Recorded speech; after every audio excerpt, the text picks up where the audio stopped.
Hi there, it's Farhana Surya Kasam. I'm so glad to share my message with you today. Thank you for watching. Today I want to talk to you about fear. Fear is something that we all experience at some point in our life, and I know for a fact that I have experienced it multiple times and will continue to experience it.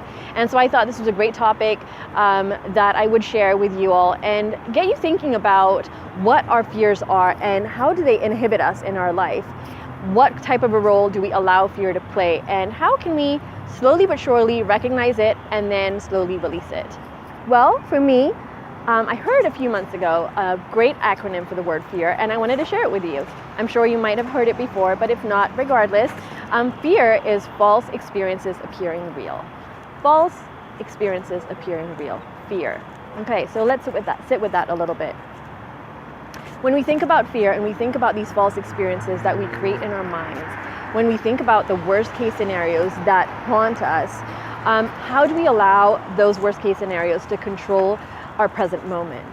And most of the time, these false experiences that we're allowing to appear real have really not even unfolded in our life. But what we do, like most logical people do, is prepare ourselves for that worst case scenario.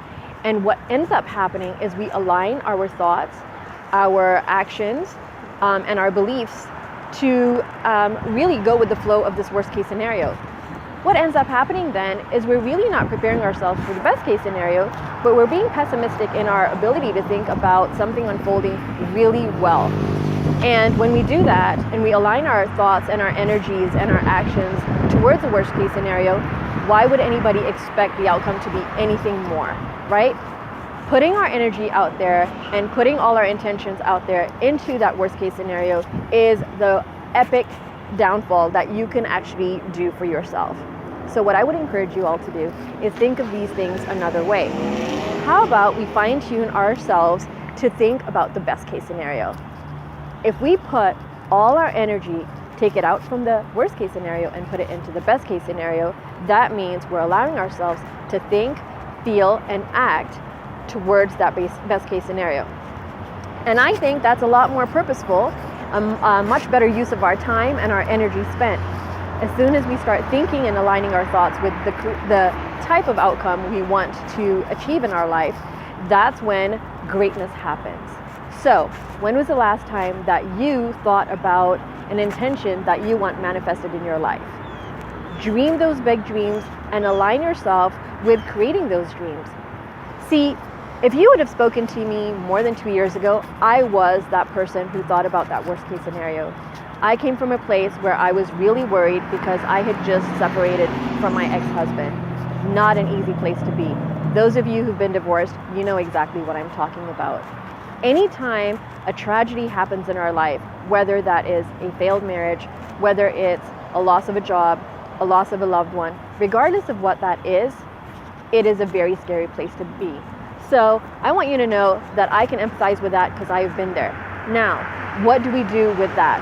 Well, I actually didn't know what to do with that. What did I do with that for quite a bit of time? As I imagined only the worst case scenario.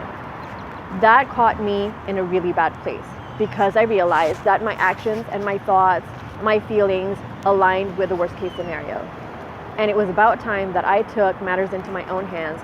And instead of visualizing a worst case scenario, I decided it was time that I visualized a best case scenario. So the simple question I asked myself is, what do I want to attain from my life? What type of outcome do I want to see manifest? And as soon as I started asking that question, what I started to do was align my thoughts and my actions and my feelings towards a better outcome. When we allow ourselves to do that, you're able to think more freely with a more open mind and have a positive attitude. And sure enough, after 2 years, I am so happy and excited to say that the intention that I had to become a published author has happened. And I am now working towards standing in front of large audiences and inspiring them with my story. I hope all of you can see that whatever it is that we go through in our life, we don't go through it alone. So when I speak about hardships, I want you to know that I've gone there. See, not a single person in our life that we have encountered that is very successful, that stands up on stage, or that writes a book hasn't gone through hardships. It's those very hardships that are created for us to realize the strength that we have, the true capabilities that we have. Those hardest lessons are the ones that are going to teach us why we are truly here. I call these blessings in disguise, right? And all of you do as well. Every time something hasn't worked out during the course of the day, we say, oh, it all worked out at the end, or what a blessing in disguise. Because sometimes, ladies and gentlemen, those situations must occur in order for us to see the brighter side of things.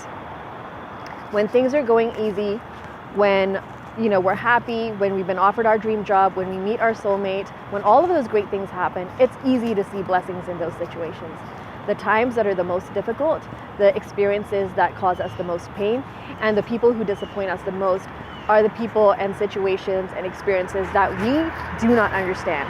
Those are the ones that we despise, those are the ones that we are resentful for, and those are the ones really we wish wouldn't have happened.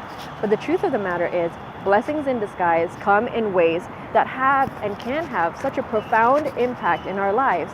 And only when we see it with an open mind, and when we look at them and ask the pertinent question, for me, is not why did this happen to me, but rather why did this happen for me, is when we begin to seek and realize that these blessings in disguise are here to jumpstart our life into an awakening where nothing is ever going to be the same. And you're not going to be the same. And you're going to have an experience of growth that you would have never anticipated. So ladies and gentlemen, please stay strong, stay in faith, and realize that all these things are happening right place at the right time for you.